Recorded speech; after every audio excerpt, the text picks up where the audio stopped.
Video की शुरुआत करने से पहले सभी भारतीयों को तहे दिल से बहुत सारी शुभकामनाएं, क्योंकि हमारे चंद्रयान 3 की लैंडिंग सॉफ्ट और सफल हुई। साइकोलॉजिकल इन्वेस्टिगेशन में आप सभी का स्वागत है। तो इस वीडियो में हम देखने जाने वाले हैं दुनिया की चांद के बारे में कुछ ऐसी रहस्यमय कथाएं और कुछ अजीब से दावे जिनका पर्दाफाश कर सकता है हमारा चंद्रयान, और जानेंगे कि हमें हर वक्त चांद की एक ही साइड क्यों दिखाई देती है।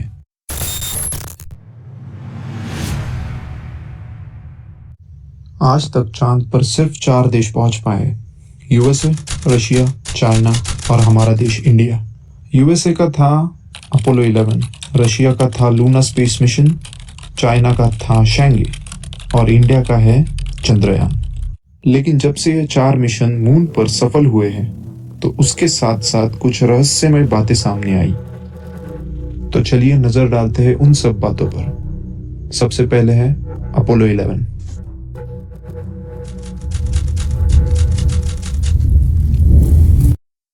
जब अपोलो 11 चांद पर लैंड कर रहा था तो उसके 4 मिनट पहले अचानक से नील आर्मस्ट्रॉन्ग ने नासा को एक मैसेज भेजा, क्योंकि नील आर्मस्ट्रॉन्ग के साथ उनका जो साथी था बज एल्ड्रिन, उन्हें कंप्यूटर सिस्टम स्क्रीन के ऊपर एक अलर्ट मैसेज आया जो था 1202 और ये कोड बार बार डिस्प्ले हो रहा था। आप सभी को लग रहा होगा कि उसमें कौन सी बड़ी बात है, लेकिन असली ट्विस्ट तो ये है कि 1202 नाम का कोई कोड पूरे सिस्टम में था ही नहीं। उसका कोई मतलब नहीं था। ना ही ये कोड नासा से भेजा गया था और ना ही कंप्यूटर सिस्टम में था। और जब ये कोड स्पेसशिप के गाइडिंग कंप्यूटर पे डिस्प्ले हो रहा था तो उस वक्त कंप्यूटर जल्द ही बंद हो जाएगा ऐसी धमकी भेज रहा था। तो सवाल ये है कि ये कोड आया कहाँ से और लैंडिंग के कुछ ही मिनट पहले ही क्यों? आज तक ये रहस्य है। चांद पर इंसानों को जाने से कौन रोक रहा है? ये सवाल आज तक सवाल ही है। हालांकि नासा ने इस पर बात करते हुए ये कहा कि ये एक तकनीकी इशू था, लेकिन पूरा सच सिर्फ नासा जानता है।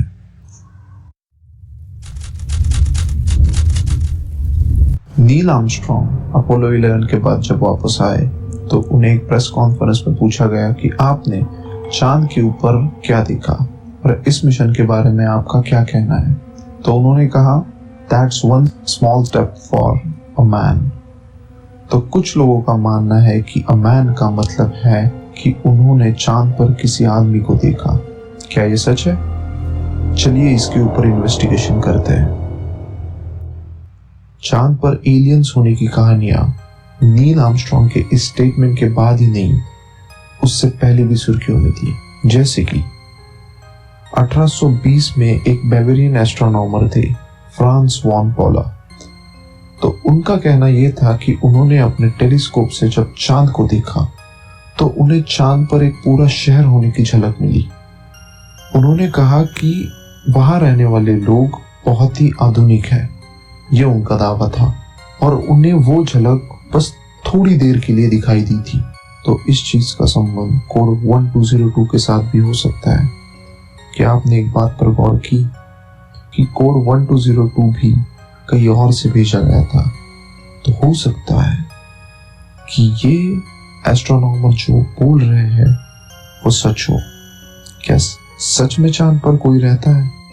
ये सब चीजें हम पक्के दावे के साथ नहीं कह सकते, क्योंकि हमारे पास कोई ठोस सबूत नहीं है। लेकिन हाँ, इसकी खोज आगे जारी है। चंद्रयान की खोज से भी इस बात का खुलासा हो सकता है।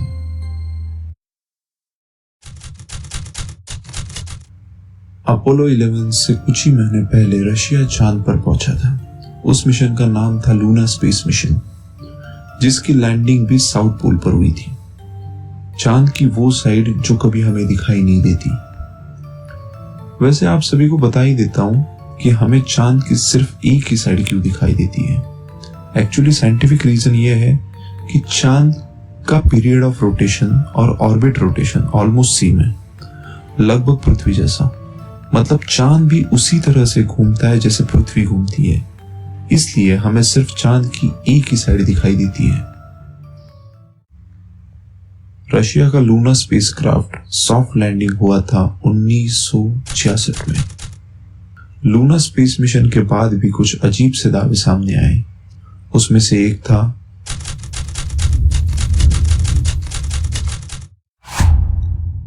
एच.जी. वेल्स ने एक बुक लिखी थी, the first man on moon.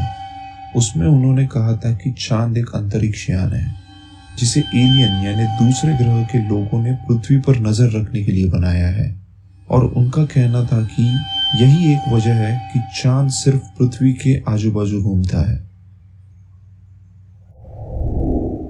Luna space mission के बाद रशियन साइंटिस्ट ने 1970 में इस बात को आधार देते हुए ये कहा था कि ये बात सच है। उनका कहना था कि चांद अपने गुरुत्वाकर्षण क्षेत्र को और लिक्विड स्टेट को कभी मेंटेन नहीं कर सकता है, तो हो सकता है कि वो एक स्पेसक्राफ्ट हो। लेकिन इस चीज का खुलासा भी चंद्रयान ने कर दिया है, इसके बारे में आगे बात करेंगे। तीसरे नंबर पर चांद पर पहुंचने वाला देश है चाइना। चाइना के मिशन मून स्पेसक्राफ्ट का नाम था शांगा, और इसकी लैंडिंग मून के डार्क साइड में हुई थी, और वो साल था 2007। चीन के पुरातन किताबों के अनुसार चांद पर एक लड़की रहती थी, उसे ही वो लोग चंगा यानी चांद की देवी मानते थे, और वही वजह है कि चाइना ने अपने मून स्पेसक्राफ्ट का नाम चांगा रखा। आपने भी इस कहानी को कभी ना कभी सुना होगा कि चांद पर एक खरगोश रहता है, तो वो खरगोश कहानी की शुरुआत यही से हुई, मतलब चंगा से। वो खरगोश चंगा के लिए खाना बनाने के लिए होता है।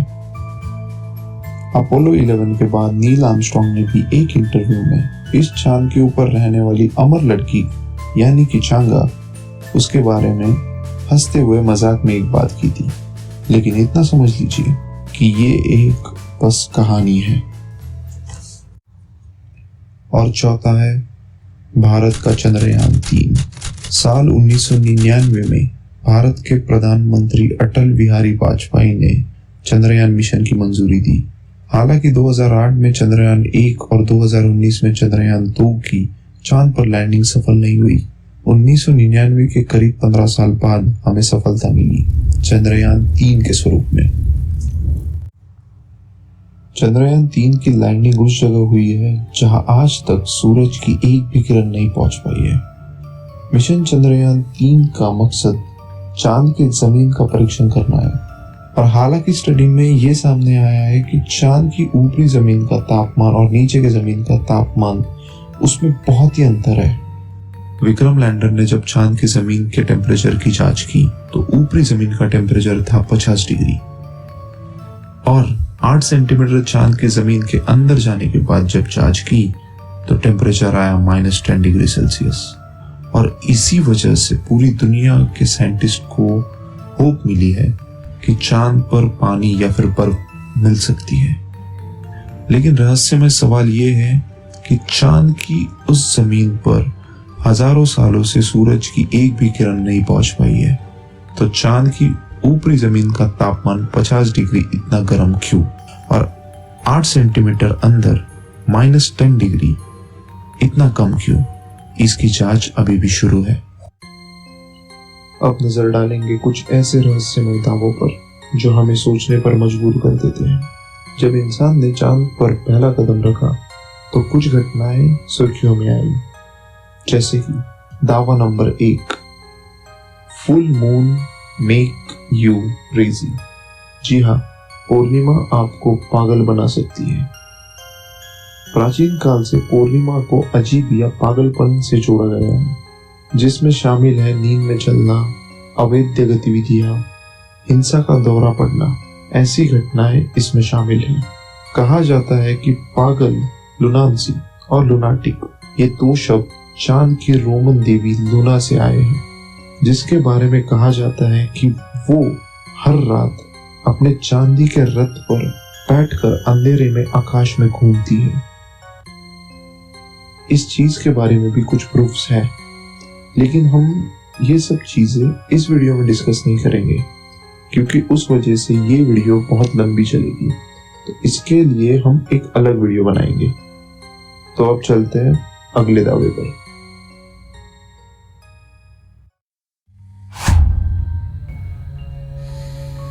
दावा number 3, Apollo 11 is never happened.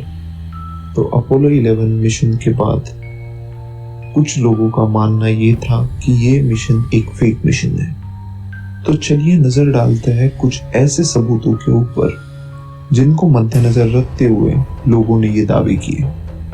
Apollo के मिशन के बाद पूरी दुनिया को चांद की जो तस्वीरें दिखाई गई, तो उसके साथ साथ लोगों को बहुत सारी कॉन्स्पिरेसी हुई। जैसे कि ये फोटो देखिए।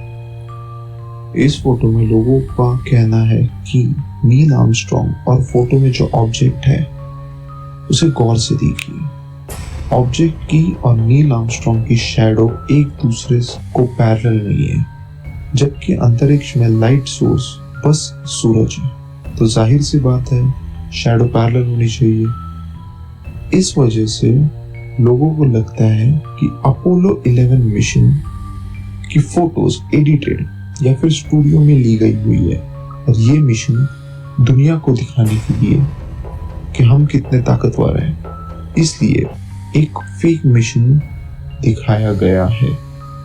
लेकिन इस थ्योरी को कंपेयर करते हैं चंद्रयान के फोटोज के साथ।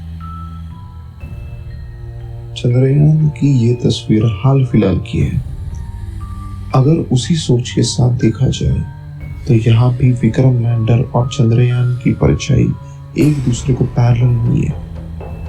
एक्चुअली वो शैडो ऑफ डिफ्लेक्शन है जो कि ब्लैक होल की वजह से होता है। चंद्रयान के ये सारे प्रूफ्स लोगों के अपोलो 11 के थ्योरी को गलत साबित करते हैं। यही थ्योरी के साथ और एक तस्वीर है। इस चांद के और नील आर्मस्ट्रॉन्ग के तस्वीर में जो स्पेस दिखाई दे रहा है उसमें एक भी तारा मौजूद नहीं है। इस आधार पर लोगों का मानना है कि आज तक कोई इंसान चांद पर पहुंच ही नहीं पाया है। सब तस्वीरें नकली है, लेकिन इस दावे को भी चंद्रयान 3 ने झूठा साबित किया है। इस फोटो पर नजर डालिए। ये भी फोटो हाल फिलहाल की है और ये भी फोटो चंद्रयान के विक्रम लैंडर ने ली है। इस फोटो में भी अंतरिक्ष में एक भी स्टार मौजूद नहीं है। तो जिन लोगों का मानना ये था कि नासा की फोटोज फ्रॉड है क्योंकि सिर्फ उसमें स्टार्स नहीं है, तो उस सोच को भी हमारी ये इन्वेस्टिगेशन गलत साबित करती है। लेकिन हाँ, कुछ चीजें ऐसी है जिसका जवाब मेरे पास भी नहीं है और ना ही किसी के पास होगा सिवाय एक इंसान के, और वो इंसान है मिस्टर नील आर्मस्ट्रॉन्ग। इस वीडियो को जरा गौर से देखिए और खुद ही सोचिए कि ये वीडियो क्या बताती है। Bart Sibrel, ABC Digital. Wanted to give you the opportunity to swear in the Bible that you walked on the moon. Will you put your left hand on the Bible and swear to God that you walked on the moon? Yeah. Mr. Sibrel. Yes. If you really walked on the moon, why would you not do that? So why don't you just put the end to the record in the argument and put your hand on the Bible, swear to God you walked on the moon. Mr. Sibrel, knowing you, that's probably a fake Bible. Really? Well, no, it's a real Bible. You have the opportunity to have $5,000. The meeting, it's not open. Well, you have $5,000 cash. You can give it to charity if you swear on the Bible that you walked on the moon. I have a tape. It'd be fine. Why don't you swear to? Why not? Why won't you do it? So why don't you put your hand on the Bible and swear to God that you walked on the moon? Mr. Sibrel has made a fool of himself in front of the world. Mr. Sibrel, you do not deserve answers. अब Neil Armstrong ने ऐसा क्यों किया ये तो पता नहीं, लेकिन आप भी सोचिए ऐसा क्यों किया और हमें कमेंट सेक्शन में जरूर बताएं। और ऐसी इंटरेस्टिंग इन्वेस्टिगेशन वीडियोस के लिए जरूर फॉलो कीजिए साइकोलॉजिकल इन्वेस्टिगेशन को।